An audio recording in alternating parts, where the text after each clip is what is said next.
Satyabama Institute of Science and Technology, Chennai and Sriperumbudur.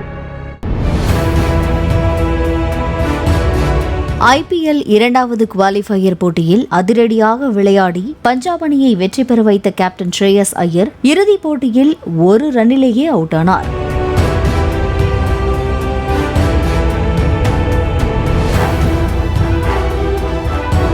இதனை விமர்சித்த இந்திய கிரிக்கெட் அணியின் முன்னாள் வீரரும் யுவராஜ் சிங்கின் தந்தையுமான யுவராஜ் சிங், ஸ்ரேயாஸ் ஐயர் ஆடிய ஷாட் என்னை பொறுத்தவரை கிரிமினல் குற்றம், அதனால் அவரை 2 போட்டிகளிலிருந்து தடை செய்யலாம், அவருக்கு மன்னிப்பே கிடையாது என காட்டமாக விமர்சித்துள்ளார்.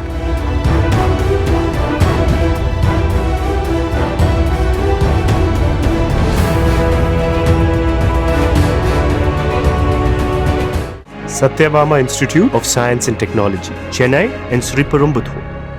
பிளே ஸ்டோர் மற்றும் ஆப் ஸ்டோரில் இருந்து பாலிமர் செயலியை QR கோடு மூலம் பதிவிறக்கம் செய்யுங்கள். செய்திகளை உடனுக்குடன் பெறுங்கள்.